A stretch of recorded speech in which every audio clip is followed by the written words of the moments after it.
son thought changing the locks on my 1.5 house would give him control. He believed possession was power, and that I'd have no say. What he didn't know was I'd been protecting the house long before he acted. The property wasn't just mine anymore, and it was locked legally and strategically, and the lesson he was about to learn would change him forever. Hello, everyone. Before we start, join our YouTube family by subscribing to the channel. Don't forget to like this video and tell me in the comments where you're watching from and what time it is. Now let's get into the story. When I left for Arizona, it was supposed to be a simple 2-week escape. I needed space. The last few months had been tense in ways I didn't fully admit to myself. My son Daniel had moved back into my 1.5 million house after his divorce. I told myself it was temporary. A father helps his son, that's what we do. I gave him the guest suite, access to the garage, even cleared space in the study so he could work on getting back on his feet. But the house was more than walls and marble countertops. I built it 20 years ago when my business finally took off. Every detail carried a memory. Choosing the hardwood floors with my late wife, planting the oak tree in the backyard when Daniel was 10, installing the stone fireplace the winter we spent snowed in together. It wasn't just valuable, it was personal. Before leaving for Arizona, I walked through each room slowly. I remember pausing in the kitchen, running my fingers along the granite island. Daniel was on the couch, scrolling through his phone. When I told him I'd be gone for 2 weeks, he barely looked up. "No problem, Dad. I've got everything handled," he said casually. Something about his tone lingered in my mind. Not disrespectful exactly, just comfortable. Too comfortable. In Arizona, I stayed at a quiet resort, telling friends it was a vacation. In reality, I was thinking, reflecting. Over the past 6 months, I had noticed small shifts in Daniel's behavior. He referred to the house as our place when speaking to his friends. Packages arrived addressed solely to him at my address. He rearranged furniture without asking.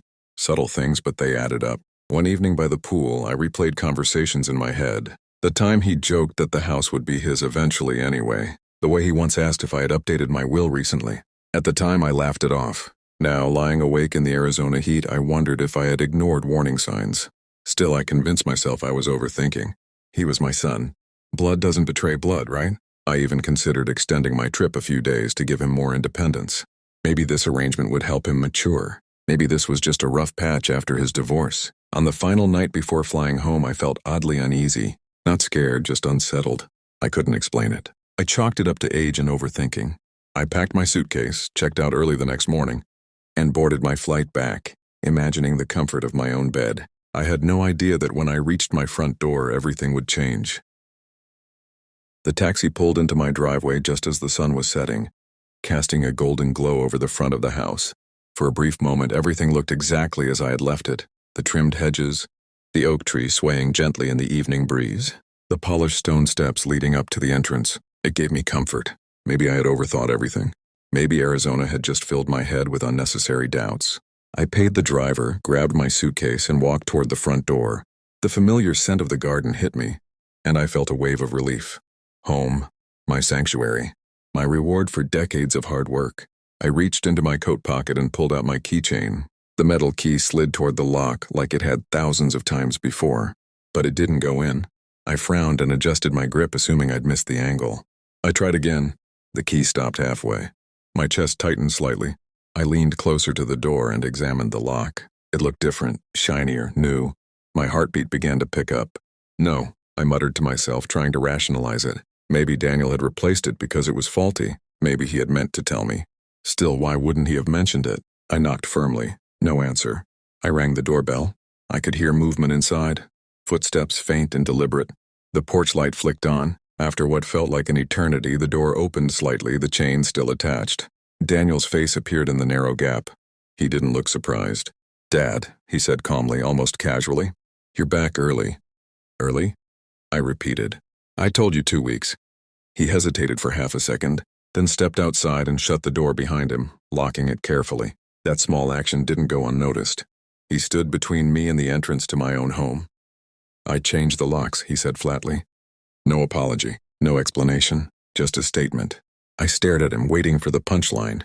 It didn't come. "You what?" "I needed some stability," he replied. "You're never really here." I figured it made sense. The words hit harder than I expected. Stability? Made sense? This was my house, my name on the deed. My mortgage paid off years ago through sacrifices he had watched me make growing up. Daniel, I said slowly, trying to keep my voice steady. You changed the locks on my house while I was away? He folded his arms. I live here now. The tone in his voice wasn't defensive. It was confident, almost rehearsed, and that's when a cold realization began creeping into my mind. This wasn't impulsive. This was planned. Standing there on my own porch, suitcase at my feet, I felt something shift inside me. Not anger yet, not even betrayal fully formed, just clarity. Because what Daniel didn't know was that I had been planning too. For a few seconds, neither of us spoke. The evening air felt heavier than it had moments before. I studied Daniel's face carefully. He wasn't nervous. He wasn't embarrassed. He looked resolved. That's what unsettled me the most. This wasn't a rash decision made in frustration. This was something he had thought through. Daniel, I said calmly, keeping my tone measured. Move aside and open the door. He didn't move. I can't do that, Dad. The words were steady, controlled, as if he had practiced them. You can't. I repeated, trying to process the absurdity of what was happening. This is my house. He exhaled slowly, like he was explaining something obvious to a child. You're barely here. You're always traveling. Meanwhile, I've been living here full-time, paying some of the bills, maintaining the place. Some of the bills? I interrupted. I transferred the utilities into my name last week, he said quickly. Electricity, internet, water, everything. I felt my stomach drop. He continued, gaining momentum. I've established residency. My mail comes here. Legally, I have rights. You can't just throw me out. That word, legally, rang loudly in my head. He had done research. This wasn't about emotions. This was strategy. So your solution, I said slowly, was to lock me out of my own home. You left, he replied. I stayed. The simplicity of his reasoning was almost impressive. Twisted but confident, I looked past him toward the windows. The lights were on inside. My furniture, my paintings, my life, all just a few feet away, separated by a door I no longer had access to. You should have talked to me, I said quietly. I tried, he shot back. You never listen. You always say everything will be figured out later. Well, I figured it out. There it was, the resentment, the entitlement mixed together. For a brief moment, anger flared inside me. I wanted to shout, to remind him who paid for his college, who bailed him out when his first business failed, who covered his legal fees during the divorce. But I didn't. Instead, I did something that confused him. I nodded slowly. All right, I said calmly. He blinked. All right? I'll stay at a hotel tonight. He looked slightly thrown off by my composure. Maybe he expected a fight, a dramatic scene. You understand, right? He said cautiously. This is just practical. Of course, I replied evenly. Practical. I picked up my suitcase and walked back toward the driveway. I could feel his eyes on my back, probably interpreting my silence as defeat. But as I reached the gate, one thought settled firmly in my mind. Daniel believed he had cornered me. What he didn't realize was that I had already seen this coming months ago, and I had prepared accordingly. I checked into a hotel 10 minutes away, one of those quiet business suites with neutral walls and polite front desk smiles. The receptionist asked how long I'd be staying. Just a night, I replied calmly. Internally, I wasn't sure. I placed my suitcase near the bed and sat down slowly, replaying the evening in my mind. Daniel's tone, his confidence, the locks, the utilities, residency. None of it was random. But what unsettled me most wasn't that he had changed the locks. It was that he believed I was unprepared. 6 months ago, I began noticing patterns. Small things at first. Important mail opened before I saw it. Bank envelopes slightly resealed. Subtle comments like, "You should really simplify your assets, Dad." Or, "At your age, estate planning must be stressful." At the time, I dismissed it as curiosity. Now I recognized it for what it was, positioning. One evening, after he casually referred to the house as basically mine in the future, something clicked. Not anger, awareness. That's when I made an appointment with my attorney, Margaret Collins. I didn't accuse Daniel of anything. I simply asked questions. What protections exist if someone attempts to establish false leverage? What happens if a family member manipulates occupancy? Margaret didn't react emotionally. She reacted strategically. You don't transfer control after a problem, she told me. You structure protection before one happens. Within weeks, the house was placed into an irrevocable trust. Ownership transferred out of my personal name entirely. Not to Daniel. Not to anyone. The trust controlled it. Conditions were written clearly, inheritance tied to responsibility, financial stability, and mutual agreement among trustees. Legally, even I couldn't casually override it. That was the point. Daniel never noticed because nothing changed on the surface. I still lived there. Bills were paid the same way. Life looked identical. But beneath that normalcy, the foundation had shifted. Quietly, permanently. Sitting in that hotel room now, I felt a strange calm settle over me. He thought switching utilities and locks gave him leverage. He thought possession created ownership. He had no idea that the house wasn't technically mine anymore. I pulled out my phone and called Margaret. She answered on the second ring. "I assume something happened," she said evenly. "He changed the locks," I replied. A pause, not surprise, just confirmation. "Good," she said. "Good?" "Yes, now we proceed." She explained the next steps clearly. Unauthorized exclusion from trust property, improper lock changes, formal notice, if necessary, legal removal. I ended the call and leaned back in the chair. There was no rage inside me. Just clarity. Daniel believed he had been planning ahead. He had no idea I'd been setting the board long before he made his first move. The next morning I didn't rush. That was important. Rushing signals panic, and I wasn't panicking. I ordered coffee to the room, reviewed emails, and waited for Margaret's official notice to be delivered.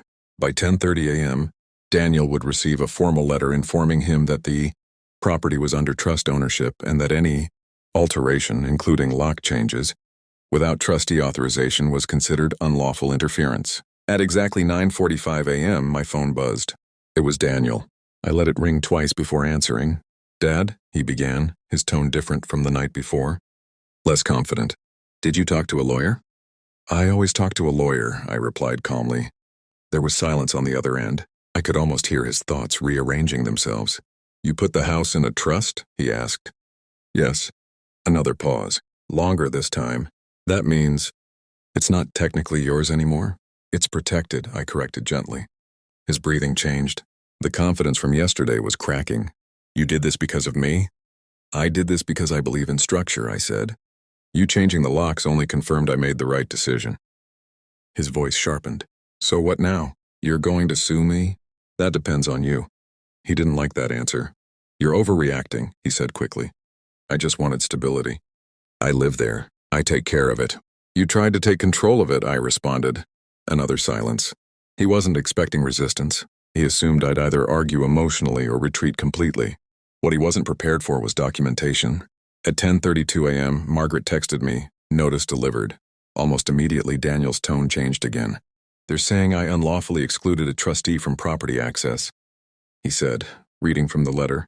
"Dad, this is extreme." "No," I replied evenly. "Extreme is changing the locks on your father."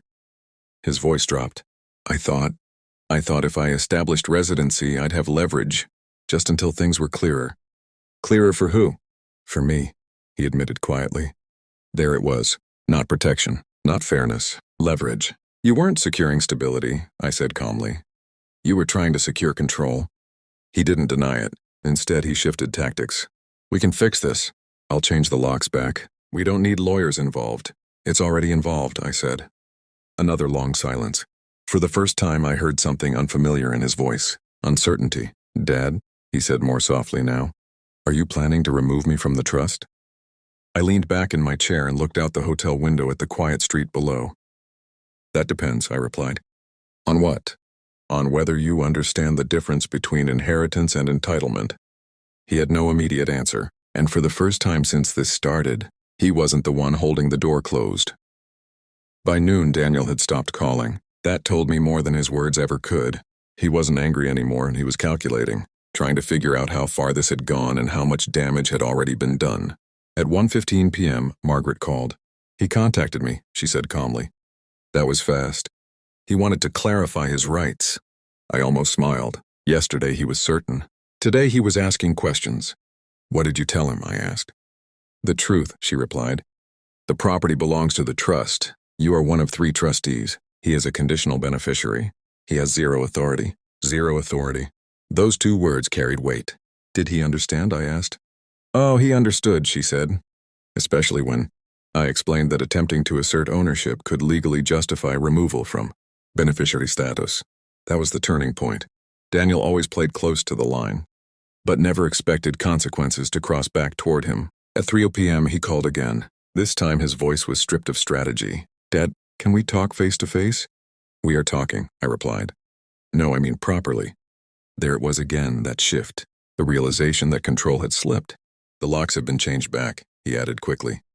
You can come home. Home. Interesting word choice. I'll be there in an hour, I said. When I pulled into the driveway, the house looked exactly the same. Clean lawn, polished windows, perfect exterior, but energy changes when power shifts. Daniel was standing at the front door when I stepped out of the car. Not blocking it this time, just standing. He looked tired.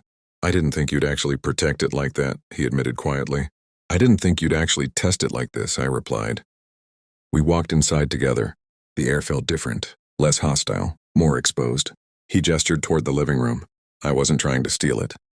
You were trying to secure it before it was yours. He didn't argue. I felt like everything was uncertain, he said. You travel constantly. You don't explain your plans. I thought if I didn't anchor myself here, I'd lose everything.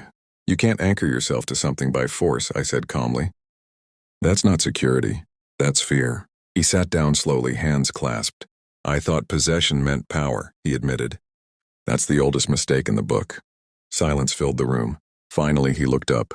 Am I still in the trust? I didn't answer immediately. Instead, I studied him carefully, not as my son, not as an opponent, but as someone standing at a crossroads. You are, I said finally. For now. Relief washed across his face, but it was cautious relief. But understand this, I continued. One more move like that and the trust adjusts permanently. He nodded, and for the first time since he changed those locks, he wasn't trying to outmaneuver me. He was trying to understand me. The days that followed were quiet, almost unnaturally so. Daniel moved differently around the house now, slower, more aware, like someone who had just realized the floor beneath him wasn't as solid as he assumed. I didn't bring up the trust again, not immediately. Silence can teach more than confrontation. 3 nights later, he knocked on my office door. Not barging in, not calling from downstairs, knocking. Come in, I said. He stepped inside, holding a folder. He looked uneasy but determined. I've been thinking, he began. About what you said. About entitlement. I leaned back in my chair but didn't interrupt. I was wrong, he admitted. The words didn't come easily, but they were real. I wasn't trying to protect stability. I was trying to secure my position. That honesty mattered. He placed the folder on my desk. Inside were printed financial statements, his savings, debts, credit report, even a rough business plan. What is this, I asked. My actual stability, he replied. If I'm going to inherit anything someday, I need to prove I can manage something today. That caught my attention. For the first time, he wasn't talking about control over my assets. He was talking about control over his own life. I've been coasting, he continued, relying on the assumption that this house, your investments, everything, would eventually be mine. That assumption made me lazy. It was a hard confession. I thought if I secured the house physically, I'd feel secure financially, he added, but it didn't work. I just felt more anxious. Because control without ownership creates fear, I said quietly. He nodded. I don't want to be removed from the trust, he said carefully. But I also don't want to stay in it because of obligation. I want to earn it. That was new. Then understand something, I replied. The trust was never just about money. It was about readiness. He swallowed. What does readiness look like? I opened a drawer and pulled out a document. Margaret and I had drafted months ago a performance clause. Benchmarks tied to financial independence, stable income, and responsible asset management. I slid it across the desk. This, I said. He read quietly for several minutes. No complaints, no arguments. I can do this, he said finally. You can, I agreed. But not because you're my son. Because you choose discipline over entitlement. He stood up slowly. I'll start tomorrow. As he walked out, I felt something shift. Not power, but balance. The house wasn't a battleground anymore. It was a lesson. And Daniel had finally realized something crucial. Inheritance isn't taken. It's entrusted. Daniel didn't waste time. The next morning, I heard him on the phone at 7:30 a.m., earlier than I'd heard him up in years. He was speaking to a recruiter, not casually, not vaguely, specifically, salary ranges, industry shifts, long-term positioning. It was the first time I'd heard urgency in his voice that wasn't driven by fear. Over the next few weeks, something subtle but undeniable began to change. He stopped talking about the house. He started talking about his own future. He updated his resume, enrolled in a financial management course online, sold a car he didn't need, cut unnecessary expenses. I didn't suggest any of it. That was important. Growth forced externally rarely lasts. Growth chosen internally reshapes a person. One evening, he walked into my office again. I opened a separate investment account, he said. Low-risk index funds to start. I want to understand long-term compounding properly. I studied him quietly. This wasn't performance anymore. It was ownership of himself. You're not doing this to stay in the trust, are you? I asked. He shook his head. At first I was, he admitted. Now, I think I was afraid of building something of my own. It's easier to guard what already exists. That honesty carried weight. I leaned forward slightly. And what have you learned so far? That security isn't a location, he said thoughtfully. It's capability. That answer told me more than any spreadsheet ever could. 3 months passed. Daniel secured a mid-level position at a growing firm. The salary wasn't extraordinary, but it was stable, structured, earned. He began contributing formally to household expenses, not symbolically, but proportionally. He even suggested signing a rental agreement for clarity. That was the moment I knew something fundamental had shifted. The boy who once believed possession created leverage now understood that contribution creates respect. One afternoon, Margaret called to review the trust annually. Has anything changed? She asked. Yes, I replied. Remove him? No. A pause. Then what? Add a clause. I amended the trust to include a co-trustee evaluation provision. If Daniel maintained financial independence and responsible asset behavior for a continuous period, he could eventually serve as a trustee himself, not beneficiary. Trustee. Power with accountability. When I informed him, he didn't celebrate. He nodded slowly. That's heavier than inheritance, he said.